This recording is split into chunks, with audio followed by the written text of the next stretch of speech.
Suspense.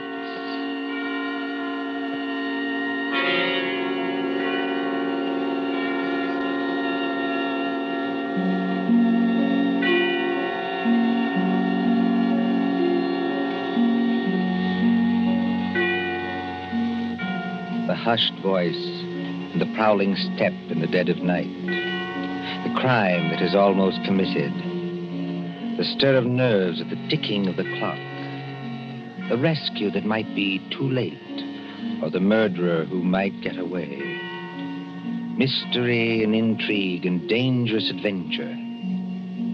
We invite you to enjoy stories that keep you in suspense. For Suspense, tonight we present The Body Snatchers by John Dixon Carr.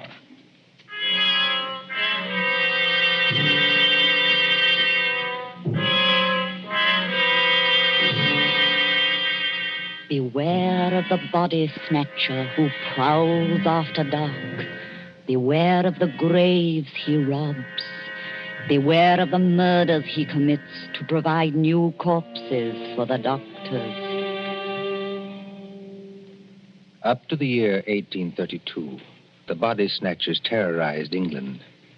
According to the law, only 4 bodies a year could legally be supplied to the surgeons for anatomical study. And even these were a monopoly granted to the Barbers and Surgeons Company of London. But the study of surgery had to go on. In hundreds of medical schools all over England, perfectly reputable doctors were compelled to buy bodies and ask no questions. In 1828, burst the scandal of Burke and Hare, who found grave robbing too slow and murdered 16 persons in order to supply Dr. Knox of Edinburgh. And so, out of basic good purpose, sprang the evil of the body snatcher.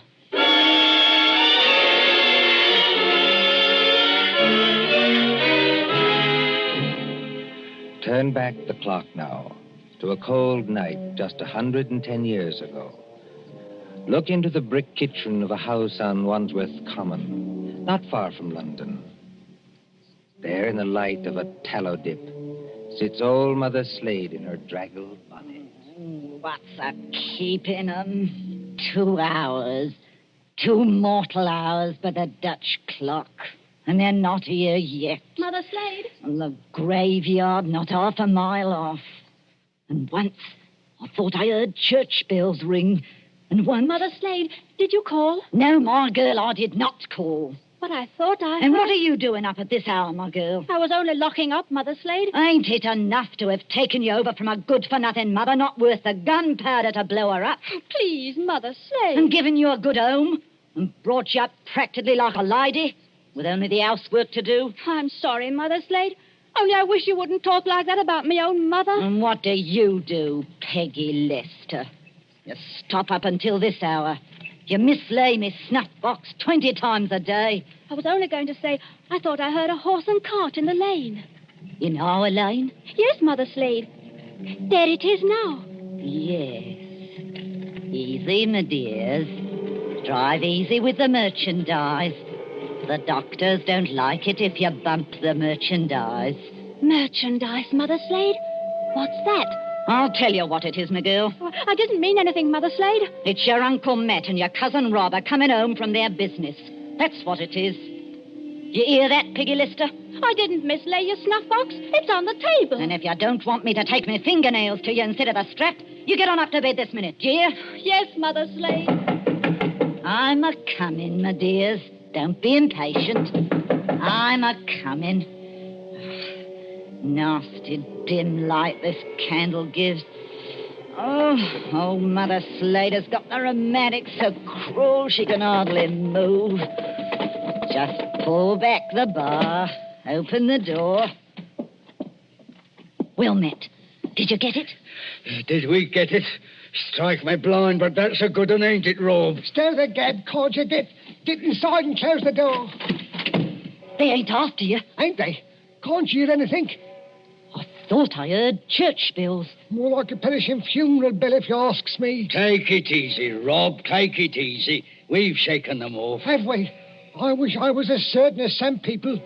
The spades and sack is still in the cart. Let 'em stay. Who's a-coming to find 'em? Then you didn't get it after all, you thick-skull pair. Now, don't you start a-blaming us. Now, you shut your potato trap, Mother Slade, or Matt'll make you shut it.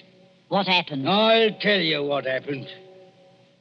We was too quick, that's what. The girl was only buried this afternoon. The sooner the better, my dear. What's the good of the merchandise if it ain't fresh, eh? You hold your noise and listen. We left the horse and cart outside, like we always do. We creeps up to the lich gate of the churchyard. Walk softly, Matt. Walk softly, Rob, in your oily beaver hats and neckcloths, under the starlight and the white frosted elms. Take care of the graves, too. Spring guns may be set in some of them to protect the dead from marauders. And if the coffin is one of those new iron ones, all your labor will be in vain. Open the gates softly. Don't make such a bloody row with them shovels. I can't help it. I'm loaded down with all this stuff. Oh, and who'll do all the work when we do get there? I will. Matt, Aye? listen. I can't hear nothing except your teeth are chattering. Matt, there's other people besides us in this here churchyard. Aye, 200 or 300 deaders. But they won't bother us. I means living people. Don't talk soft. Somebody's got a dark lantern. I seen it flash past the gravestones. Oh? Where? Can't you see it now? It's a-coming straight toward us. Yes, I see him. Come on. They've seen us, Matt. Stop thieving, devil. Let him have it, lad. Easy, does it, Rob. Down beyond the gravestones. Crouch down. They can't shoot through stone. Matt, it says here, sacred to the memory It's of... the girl's relatives. They've been watching her grave. All the way, boys. If they want to get out now, they'll have to climb the wall. Oh, Struth. If only I had me Barkers. First time in 2 years I've gone without a brace of pistols, and this happens. But you ain't got your barkers, Matt Patterson. I got what's just as good. Give me a shovel. What are you going to do? Charge 'em. This here shovel's got a nice edge. Oh, you daft. They'll have to take time out to reload, won't they? Hear that? Somebody started the bell. That'll bring down every peeler within a mile. If you want a tithing ticket and a neck in a rope, stop where you are. But if you don't want to get scragged before your time, follow me. That's all there is to it, Mother Slade. We went out by the gate, and blow me if they could stop us. You perishing numbskulls. Did they recognize you? No, we had our neckerchiefs around our eyes. And did you do it? I don't know. There's blood on the shovel. No, there ain't, Mother Slade. I wiped it off. Anyway, we're here. What I want now is a Christian fire to sit by, and a drop of spirits to warm my stomach. There's no spirits in the house, Matt Patterson. Don't you lie to me, you ugly mouth. Let go me hand, Matt Patterson. I'm warning Better you. let it go, Matt. There's no spirits. Only half a loaf of bread. Don't I know it? I haven't tasted a drop of gin all day. And the black dog's on me back. Well? Hark at what I say. The doctor was promised a corpse tonight. All right, dearie, he gets a corpse tonight. Oh, there's that funeral bell again. What's the clock, old hag? Come on, spit it out. A nice young corpse without any trouble or bother. Aye? What about young Peggy upstairs? Strike me blind. What about it, eh? You'd have to be mighty careful. Why? You'd have to smother her with a pillow while I sit on her legs. That's what Burke and Hare done up in Edinburgh. Then you don't leave any marks on them. Here, off a tick, wait. What? If the doctors see they've been polished off, just plain murdered, they won't have nothing to do with it. Leastwise, they don't like it. Like it or not, dearie, they all do. Who's buying the beef tonight? Dr. George Arnold. Him? The young fella out Fulham way? That's the man, dearie. But I thought he was too pious and holy to play. That's what Dr. Arnold thought, too, till they started putting the screws on him at Bart's College. No corp, they said to him, no lecture. No lecture, no students. It all comes to it, dearie, sooner or later. What beats me is why they got to have these bodies. You'd think the doctors killed enough people as it is, without buying them after they was dead. Don't you question the ways of Providence, Matt Pedersen. You can't do it, Matt. You can't do it, Mother Slade. You stow that noise, Bob Prentice. Do you want to wake the poor girl upstairs? But you can't do it. This cove Arnold, he knows her. Arnold knows who. He knows Peggy. Peggy fair worships the ground he walks on. Oh. He set her arm once when Mother Slade broke it, accidental-like, and she can't forget him. What's Arnold going to think when he opens up the sack and he finds What his... can Arnold do? He's bought her, ain't he? He can't go to the police and say he's bought her. Peggy. Peggy Lester. Don't do it, Mother Slade. Don't do it. And how do you two thickheads know what Mother Slade is going to do? You're going to kill her, ain't you? Peggy. Peggy Lester. I thought I heard her moving about upstairs. You did, Mr. Milk and Water. She's on the stairs now. Rob, you're the least to be depended on. Go out and fetch in the sack. Don't do it. It'll bring us all bad luck. Matt, you're a lad after me own heart. You stop where you are and do just as I tell you. Trim the candle. Let's have it all nice and snug. What'll she bring, do you think? Huh? 15 guineas. Maybe 20. Maybe more. 20 guineas? Strike me blind. But this is a way of doing business that I like. Listen. Did you call me Mother Slade? That's right, my ducky. That's right, my little pet. Put your wrap around you and your slippers to keep your feet warm and come right down here to Mother Slade. I'm coming, Mother Slade. I'm coming.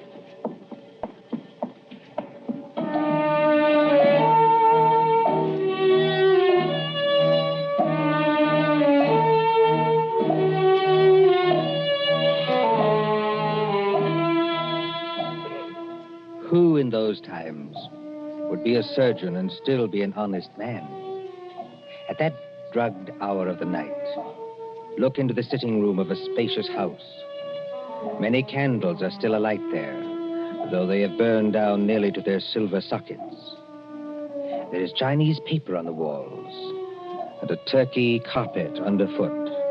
In front of the fire, now almost out, sits Dr. George Arnold with his bottle green coat and heavy hair.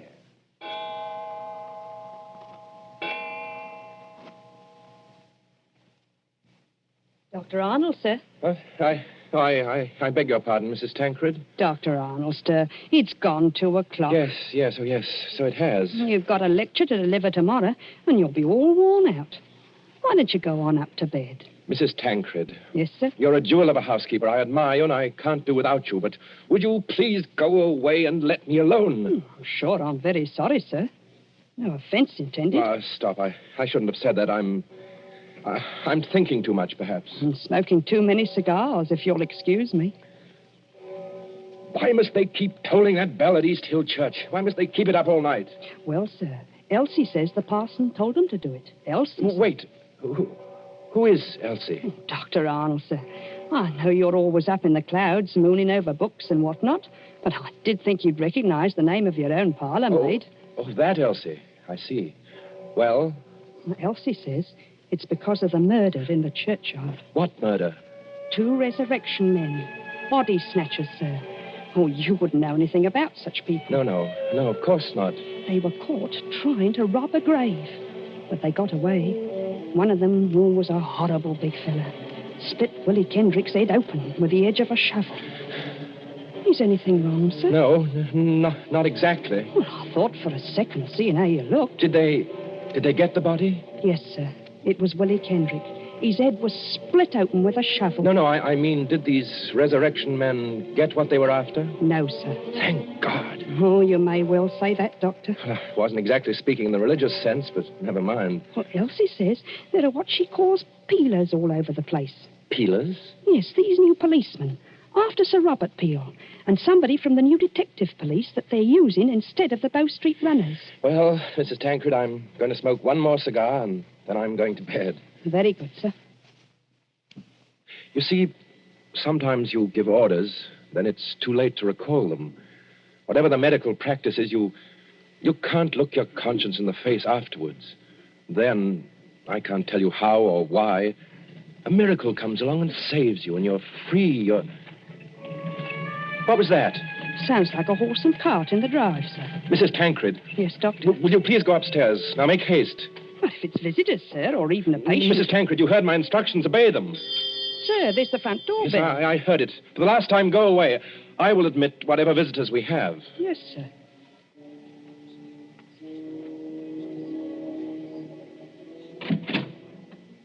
Good evening, dearie. Oh, come into the sitting room here, Mrs. Slade. La, sir. Just call me Mother Slade. You don't hardly seem natural or friendly to hear anything else. It's a pleasure to curtsy to you, Doctor. Coo. What a lovely room. I suppose... Your candles is going out, though. One by one. Poof. Then you'll be in the dark. I suppose you've come to report failure. Failure, dearie?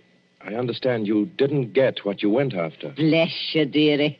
We got something just as good. Finest piece of merchandise you ever saw. You haven't got it here. Bless you, dearie. Mother Slade always keeps her word. Bring the merchandise in, my dears, so the doctor can see it. Quiet, please. Oh, of course, dearie, I forgot. Thank you, Pat. The big fellow with the black eyebrows is Uncle Matt. The little fellow with the watery eyes is Cousin Rob. And between them, in that sack, they're carrying... Well, who is it in the sack? 19-year-old girl, dearie. Finest anatomical specimen you ever saw. Merciful Where do heavens. you want this here thing dumped, Governor? Easy now, Matt. Why did you bring it here? That's where you told us to bring it, dearie. I mean, why did you bring it to the front door? Why not to the surgery? Only place in the house where there was lights, Governor. Hurry up now. Where do you want it? Well, take it Yes, dearie? over and put it in the cupboard there, where I'm pointing. This cupboard here, sir. Yes, then close the cupboard door. Shame on you two. Tracking your muddy boots over the doctor's lovely turkey carpet. Easy, my dears, easy now. All right, Robin. She goes. Don't bruise the merchandise. Whatever you do, don't bruise the merchandise. Right, me blind. What's the odds? She can't feel it now. There's your body, Mr. Sawbones. Now, let's see your money. Well, just one moment before I give it to you.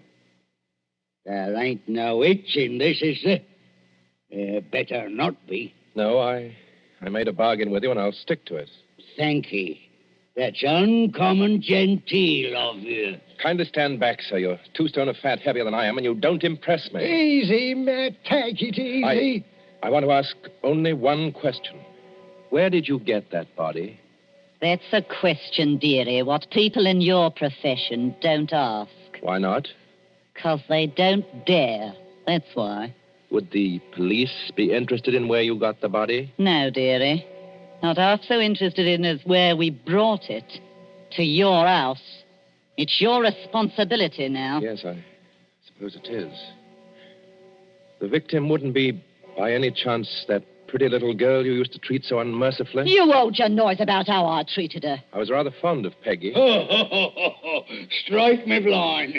I think the Sawbones... Oh, get out of this house, all of you. Go on, get out. Not without that money, dearie. It's 20 guineas now. There's money on the table under that newspaper. Take what you want, and get out of here before I... Oh, what was that? Aye. What was it? A late visitor, I imagine. Was you expecting anybody? Eh? No. Don't drop the lovely money, Rob. Don't drop it all over the carpet. Pick it up. Is the back way out of here? Yes, it's the way you should have come. Through that arch and down the passage. Thank you for the run, Governor. And no games, mind you, if you know what's good for you. Good night, dearie. Remember, you've got the body now. Yes. I've got the body now. Poor little devil. Dr. Arnold, sir. In heaven's name, Mrs. Tancred, haven't you gone to bed yet? I had to get up, sir, to answer the bell. Yes, of course. I'm sorry. Dr. Arnold, what's the matter with you? Matter? You're as white as a ghost, and you're almost crying. Am I? Well, we must remedy that. Oh, it's so dark in here, I could barely see you sitting there. The candles going out, one after another. Nothing but smoke and an ugly smell of grease, and that cupboard door. What about that cupboard door? Oh, I always declare, sir, it won't keep shut without any latch or bolt, if you'll excuse the liberty. Mrs. Tancred, keep away from that cupboard. Dr. Arnold, sir. Are you ill or anything? No, but keep away from that cupboard. Who rang the bell? Oh, dear, I was almost forgetting. It's that man Elsie was talking to us about. What man? The officer of the detective police, sir. He wants to see you. Well, I'll see him, but in some other room, not here. It's as you say, there's not enough light. Not a bit of it, Doctor, not a bit of it. Never too dark, as you might say, where the police are concerned. I couldn't help it, sir. He must have followed me down the hall. Are you... That's right, Doctor. I'm Stalker at your service. Inspector Stalker. Well, how do you do, Inspector? Mrs. Tancred, you may go. By your leave, sir. I'll just get some more candles and put them in that bracket by the cupboard. It's not in use. No, you needn't trouble. It's no trouble, sir. Excuse me. First of all, Doctor, I must apologize for intruding as late as this. Not at all, Inspector. Will you be seated? Thank you, sir. Thank you kindly. Now, I dare say you're wondering why I'm here. Oh, yes, I am, rather. It's a bad business, Doctor. A very bad business. You mean the murder in the churchyard? Oh, you've heard about it. Well, my housekeeper said something about a man being killed with a shovel. That's right, Doctor. Not much doubt about who did that. No? No, the little fella dropped his dark lantern with the initials on it. They're professional body snatchers. We've had our eye on them for a long time. Speaking of body snatchers, Doctor... Well? I expect this anatomical law is pretty hard on you surgeons. It's an infamous law, sir. All the same, Doctor, it is the law. Yes. And if any surgeon happened to be caught with a body, especially a murdered body... What are you hinting at? Oh, nothing, Doctor, nothing. By your leave, I only want to ask a question. Well? What time did your friends leave? Now, come, Doctor. As one man of the world to another, do you see any green in my eye? You are not going to say you had no guests when their horse and cart are still at your front door. They didn't get away. No, Doctor, they didn't. They made a little reception committee as they left by the back door. Darbies on the wrists. Snap. Just as I might reach out and touch your wrist. Like this. What do you mean by darbies? Handcuffs. I've got a pair in my pocket. Gags into their mouths. That's to keep them from biting. Look, do we have to go on with this? You already seem to know everything I could tell you. Not exactly everything. I don't know, for instance, where you've hidden the girl's body. You're a very diligent man, Inspector Stalker. Thank you, sir. I try to do my duty. You said a girl? These gin-muddled degenerates have been watched every second since they left East Hill Churchyard. They hadn't a body then, but they brought one here. And there's only one other person who lives in the same house with them. Dr. Arnold, sir. Mrs. Tancred, listen to me. Yes, sir. Must you always break in with the most completely ill-timed entrances at all the worst period of my life? I was only trying to be helpful, sir. That's right, madam. Always be helpful. You had to have some light. Here's the candles, sir. 5 of them. In a big candelabrum. We can hang them in the bracket. Ma'am, hold up that light. Hold it high. Really, sir? I'm not in the habit of being spoken to as Hold it high, I tell you. Do as the inspector tells you, Mrs. Tancred. This is a very fine carpet you've got here, Doctor. Yes, others have admired it tonight. But it oughtn't to have footprints on it. Muddy footprints. footprints leading from the door, past the sofa, past the hearth, over To that cupboard. Quite correct. I think that's done it, Dr. Arnold. I think it has, Inspector Stalker. We couldn't have proved anything against you for that churchyard business, but this... Let me open Bluebeard's cupboard, Inspector. Let me be the first to show you what's inside. You wanted a certain body. It appears you've come to the right place. Now, Look. Lord Almighty. I'm the body, Mr. Police. Standing up, I'm very much alive. And I'm wearing a nice new dress that the doctor gave me. that I gave you. Don't say anything. Please don't say anything. Stop a bit, miss. Aren't you Peggy Lester? Yes. Just because the doctor has to be so terribly respectable and a girl who's fond of him has to come here in secret. Wait a minute, everybody. Peggy Lester, you're lying. I am not lying. So that's it. Why didn't I guess it? It's the oldest body snatcher's trick in the world. Is it? Of course, the old pinch penny like Mother Slade couldn't sacrifice a good household drudge. Of course they brought the body here, instead of taking it to the surgery, where it might get locked up.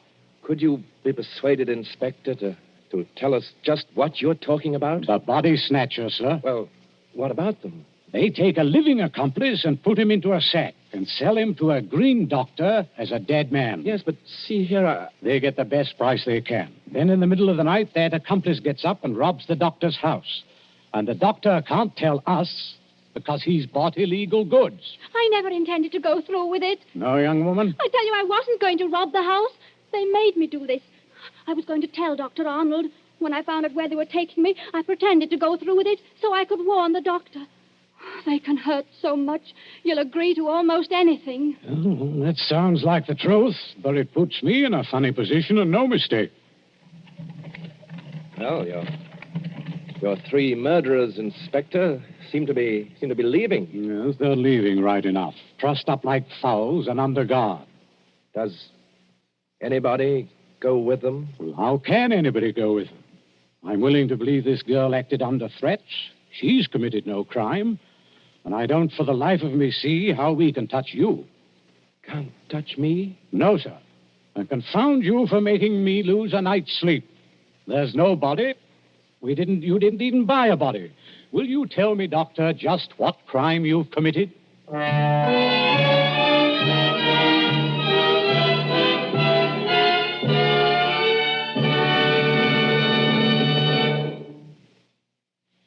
And so ends The Body Snatchers, a story of London at midnight, 100 years ago. And tonight's story of Suspense.